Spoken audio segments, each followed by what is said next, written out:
difficulties making plays if they don't have a good lane, but the way they take fights is just running down objectives, and that's really going to come on their timing. So if CYBERCATS have a good lane and then can get kills and control the tempo, then that can kind of slow down the action that gaming are looking to have when they get their items. Prepare for battle. You really think so? You think they're bad at making plays? I feel like they're just going to say, okay, well, we've got this Chen Bristleback Beastmaster draft, and we're just going to run at you, and you have to respond to it. Otherwise, you're losing towers, you're losing Roshan, you're losing your entire map. You can't farm. No, I 100% think you're correct there. I just think that I think really you're looking for Overlord and Scepter. Like, this is the biggest timing I'm looking at, is Overlord, Scepter on Bristle, and probably Kaya and Sunj, depending on whatever Zeus looks for. But I think it's mainly Bristle and Beastmaster's items that you're wanting. I think that even late game though, right? Like, game and scale's better in my eyes too, right? Do they? 30 seconds to battle. I think CYBERCATS have the potential to pick off one hero consistently all game. Beyond that, I'm not sure, unless you're like massively clumping together for a 5-man blink epicenter, you know? Oh, it's a pretty good Ursa game. I think if I'm concerned about him getting run over, but I think late game he matches very well versus the Bristleback and shouldn't have any issues with people controlling him. And I think they're going to have issues dealing with the Death Prophet. Like we saw Boom late game was just a menace. They could not kill this person. You've got the Dazzle to protect him. I think CYBERCATS will scale relatively well, but I don't think they'll get there. Also, if you just have a look at bottom river spot, you can see that's kind of what the old cat looked like, the spray. So they've kept a little bit of the heart and soul of their team. Jesus, Boom, what are these body blocks? Creeped onto the tower. We'll see. Okay, so you mentioned CYBERCATS is going to be incredibly important to just steamroll off the back of the lanes. Is there any lane in particular you feel like they have that capability? Yeah, for sure. I think they could do it top. Any time that you've got a Dazzle +1, you've always got that kill threat, right? So we'll see if they end up going down that route. He actually went for the first point into the Wild Axes on the Beastmaster, as they're looking to try and chase down H2O here. Poor old Dazzle. Just get a couple of melee heroes smacking you. Ooh, they're gonna I don't think he cares, though. I mean, you're giving Ursa free farm, which is great. Yeah, he can see us okay under tower as long as he gets a Fury Swipes beforehand. What's he got? He's got Quelling Blade as well, so he should be chilling. But I wonder when they're gonna feel like they can lane into the Ursa. Maybe level 2 is always a big spike for the Dawnbreaker, but it's not the greatest for the Beastmaster. You kind of want that second point in the axes. H2O, he wants level 3 as well, but again, he's been giving away a lot of that experience, so probably going to come a little bit later. Getting sticks as well from Dial. Dazzle, no. Okay, Ursa's got stick and Wraithbane coming out. Okay, so looking like the sustain should be enough with the axes being able to help out. How's the other side lane looking at the moment? Durachio this time will be playing the Bristleback. He also is a incredible Bristleback player. And H2O's doing a pretty good job up here. He's keeping that poison touch on. I feel like if Ursa makes a rotation, he's just able to juke his way out. He's got to be cautious. Trying to get out of the Celestial Hammer. Tofu.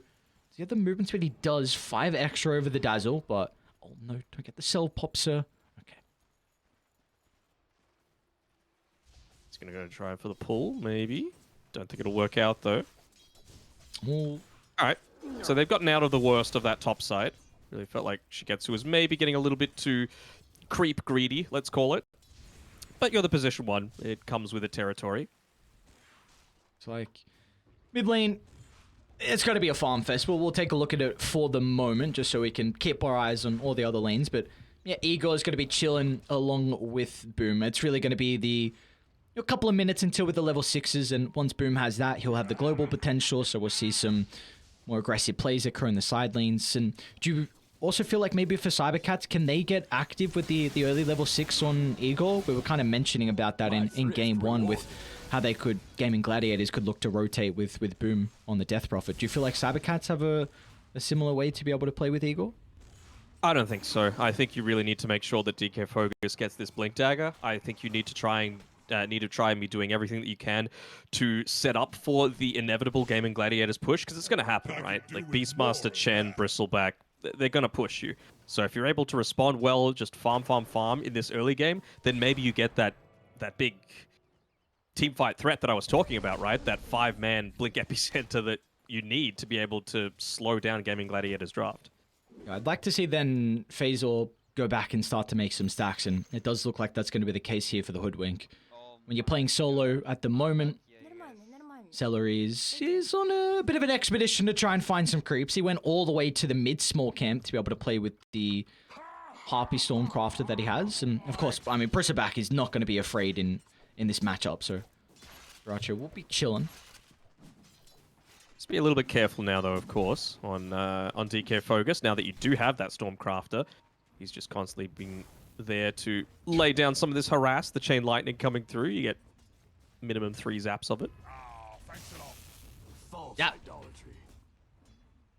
Give him another. Zap. Tofu has been a little bit careful. He's got the 7 Fury Swipe stacks up onto him, but able to get away. And this is the thing that I'm a little confused about. Like, Shigetsu could have almost guaranteed himself getting the first blood again in this game, like he could have last game, if he just connected through and played together with H2O a little bit more. But now he just runs off onto Tofu and leaves essentially a full creep wave just for the dazzle. That's not the way that he played the start of this game, so why change?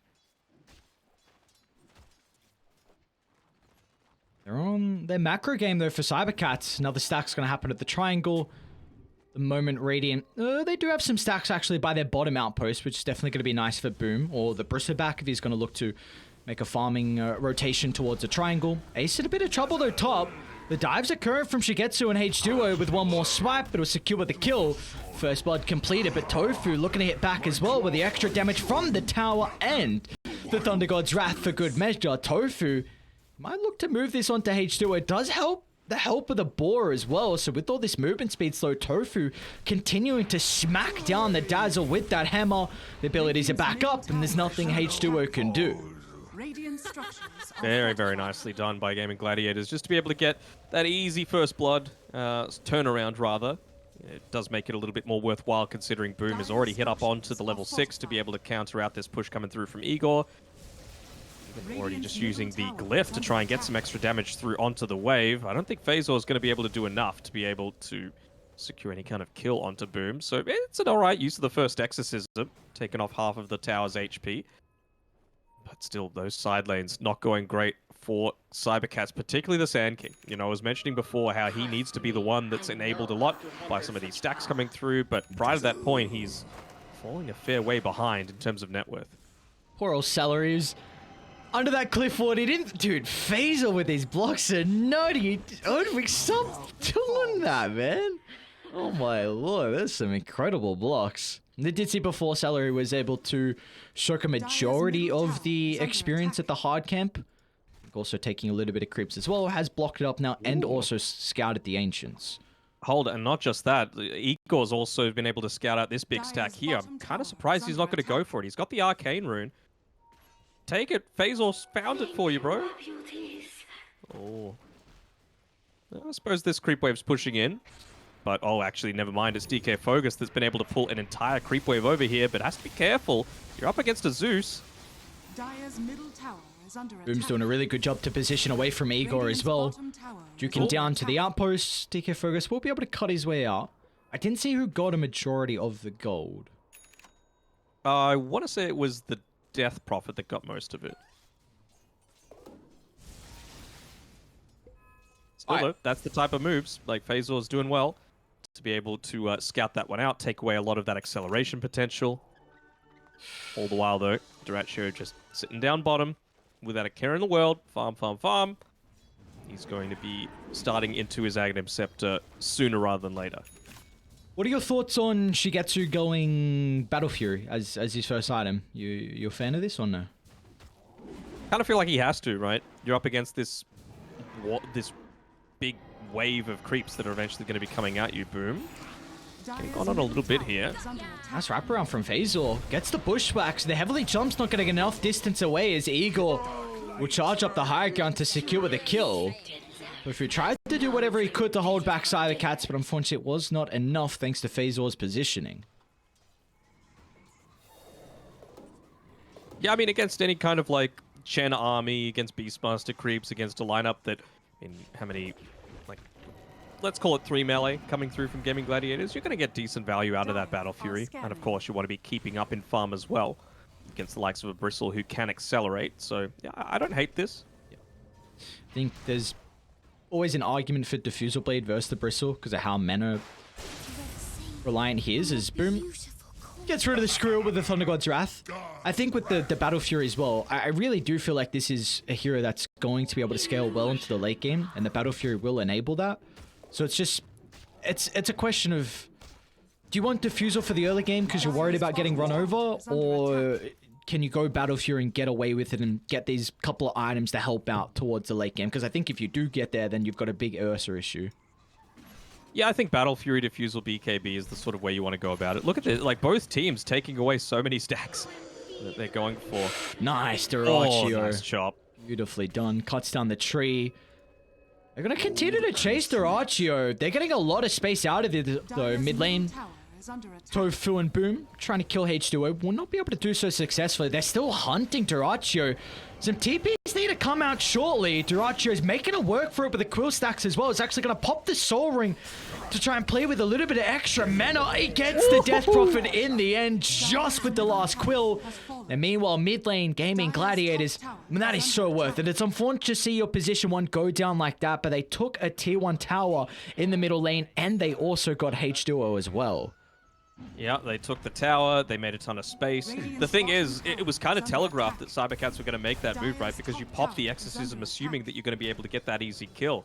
Instead, just gets completely turned around. You're able to get that that return kill on the Bristleback. He's still sitting second on net worth.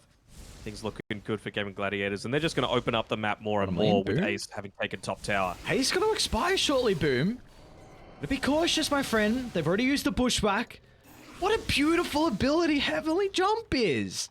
Oh, God. You know, I used to be a Zeus spammer, and it used to take skill to press R, you know, and to be very, very clever about your positioning. It's kind of like Sniper, right? Sniper is actually a pretty hard hero in terms of where you actually need to be in a lot of team fights. But can you imagine if they just gave him Concussive Grenade for free? Oh, God. Bottom tower I wonder if he would be more viable than what he is. Because I think Sniper is really strong at the moment. I can't wait till Entity make everyone play it at the Major. Well, they're not going to because Pure's not going in to get a visa. Oh, wait, what? Who's playing for them? Saberlight. Oh, no. Oh, my God. We're not going to see POS 1 ODs. We're not going to see POS 1 I don't care snipers. about the We're not going to see OD. POS No 1 one- Doom. Wait, Saberlight's playing the 1? Yep. Boy. We still don't know who Fnatic's playing with as well. Maybe 3 of the TSM boys? Tomato Brile Dubu? That would be very interesting. Interesting stuff. God damn it. These are issues. Alright. Gladiators. They only got 9 kills. Nothing crazy, but they're a bit of a control of this game. 2,000 net worth lead. Dude, Yeah. These are issues. I hate them, man. Just how about this? How about hold majors in Australia? No one's ever had issues with being able to come to Australia. I can't fault the reasoning there. That sounds beautiful. Why not have a major on in the back door? Come on. Oh, and we're here already. You may as well get us to cast. Oh, may as well bring us out. Yeah. Denno bring with us the out. We're already here. shoes. Well, yeah. Denno with I the will do shoes, though. unspeakable things. Oh, hang on a second. You can't be. I'll be saying that. Unspeakable things to just downing multiple drinks in shoes. How many Buy did... some Jordans. Oh, God, don't do that. How many did Slacks? How many shoes did he do at the... Too many. Too many. You could see him slowly degrading throughout the day. Like, just down the front of his shirt, it was just moist the entire time. It was great. What an event. My Lord. I mean, all right, if we do get an event in Australia, we will have a contest with who does the most shoeys. Sounds like the best contest there could be. I'll win. I don't know. Can you handle your liquor? You know I can. Can you? I don't know. When we didn't get crazy drunk at Stockholm. Zeus? Are they gonna get? I don't think they're getting this kill. Heavily jump and now Tofu's arrived. They also will not kill Igor, but at least they waste this exorcism. But that's the thing, right? This is what I'm talking about. They have no sustained damage on CYBERCATS' side outside of maybe that exorcism. But you've got lots of disengaged tools. Chen should never be on the front lines. Bristleback is fast as hell because he's got Quill Spray. You've got Celestial Hammer on the Dawnbreaker. And you've got Heavenly Jump on the Zeus. So if someone gets gone on, you use Solar Guardian and Hand of God like you just did. You're eventually going to get a mechanism, which I believe is now completed by the Chen. Yeah, it is. So how do you actually kill anyone? That's my main concern that I've got for CYBERCATS and their potential to transition into this mid-game. Yeah, I think you have a couple of minutes to find your items until this Aghanim Scepter on Bristleback. Well, it's not even going to be a couple of minutes. In fact, he's already got 3 components completed. So... Oh, what are we looking for? Okay, David Fogos... Still going to be a pretty late blink timing considering they had multiple stacks for him in the jungle. It was just beautiful play from Gladiators to be able to scout this out and invade as well. And they're actually going to Roche beforehand. Oh, this is not good. Ursa lineups really rely on Roshan. Yeah. Like I was saying, if Ursa was on Radiant, I would be feeling a lot more confident for CYBERCATS, but they do not lack ways to be able to take this. Just that Nasal Goo coming through, the Inner Beast aura, Alpha Wolf for the extra damage, Chen for that Divine Favor aura. It's just way too much to have to deal with. Alright, we are looking for Blink on Sand King. You're not going to get any extra level in your ultimate from Hoodwink or the Sand King, so you're just going to be playing with level 1 and Sharpshooter and Epi. Maybe Death Prophet. We'll have Exo. You're not going to have BKB by the time Gladiators start pushing. You just need to somehow get yourself set up for this tier 2 defense. Probably preemptively... Look at Durachio. It's 14 minutes and he's gone to the enemy's Ancients and he's taking it away. Like, this is how confident they're feeling right now on Gaming Gladiators. Because, again, if they go on him, what's going to happen? He's got 2 points in ulti. He's got an Aegis. He's got Hand of God coming up in 10 seconds. Solar Guardian can come through. Like...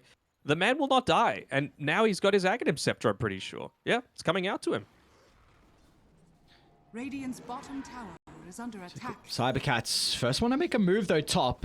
They don't want salary, but you might be forced to... Well, alright, you will not get him. Salary. I'd love to see Gladiator smoke top really soon. They've got a great ward to play with. It's going to be de-warded shortly now that CYBERCATS have got control back of this top jungle. So they've got... You got to be really quick with making this move if you're going to utilize the ward. All right, Igor's got his level 12, so he's just going to shove this lane out. Maybe they'll look to try and make a smoke immediately afterwards, because again, I don't think you're going to be able to hit a better timing than right now. Look at all the vision they've got. Hawks under the tier 2 tower, scouting out Igor. Exactly where they are. Oh, we're just... It's go time! We got these items, let's go. Ace is like, no, there's a huge stack of the Ancients. I want this before we make a move. Why not, man? I mean, now they've got the Ancient Black Dragon as well. What's he building up into next? The Beast? Is that... Oh yeah, he's just going the very standard drums. Look to go into the Tranquil Boots as well, just to give him that little bit of extra movement speed. I mean, again, it does feel like CYBERCATS are at their strongest when they're counter-initiating. I'd look to try and go onto Ace here, but the sustain is too strong. See, DK Fergus gets the Epi with Phasors wraparound as well. They're going to be able to hold the Beastmaster into place, but look at the sustain. They throw the kitchen sink at the Beastmaster, and that is not enough. As he's able to scurry on away, and the rest of Gladiators, they've shown up to clean up, and they will do just that. 2 down on CYBERCATS. They do have to use Solar Guardian and the Hand of God to keep Mr. Ace alive, and now they can look to take some objectives afterwards. They have to use a lot to be able to protect him, but again, Radiant's bottom tower what do is under CYBERCATS now attack. have to throw your way? You've used the Dire's Blink top Epicenter, tower so is Sand under King is a attack. non-factor. He's still level 9, and it's, you know, nearly 17 minutes into this game. I don't think an Exorcism is going to be enough to get through this because you've still got the mechanism. You've still got all of the Chen Creep's aura, so yeah, this is rough. I honestly, it's a little dramatic, but I wouldn't have put it past them if they just GG'd out then, because it really feels like I'm serious, man. That's so I'm dramatic. serious. No way. No. Alright, I would cut you Let's short. see how the next few minutes goes. I'm not. But you have hope a late game. Can you get there is a big question. They There's might get a kills. support. They need Shigetsu. That's what they need. Get the Ursa moving. Get him into the action. That's where the damage is going to come through if they can lock cures into place. But now with Duracho showing up as well, look at him just charging in. And the only answer they got at the moment is the burrow to hold back Duracho, but he's just going to move on forward for more. Shigetsu's going to try and even this out, killing off the Dawnbreaker towards the backline. They just want to kite it now. Shigetsu does have the Q up diving. surely to be able to get the Earthshock distance. Duracho, look at this. He doesn't care though. Celery claims the bounty it's for Aegis. this. They're going to move for Igor as well. The Hawks giving them all the vision they would ever desire to take this team fight, and H2 would just stand still, recognizing the inevitable.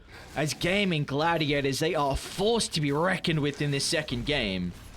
So let's just see how the next 2 minutes goes. Because it's exactly like, this is just what this draft does, right? It was a good choice to be able to go onto the Chen and try and take away a little bit of that survivability, but it just feels like unless you're this full 5-on-5 force that are clumped up and able to like get literally the perfect spells off time and 15 time seconds again. ages. I mean, who cares? No Ursa for 10. Yep. No Exo. You gotta hold him. Keep him there. Has fallen. Oh, Faisal, no. Dire's bottom tower is under attack.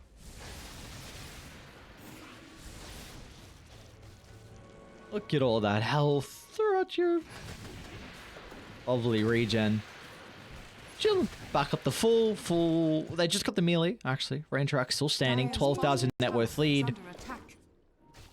What's the win prob say? 4%. I think that's generous.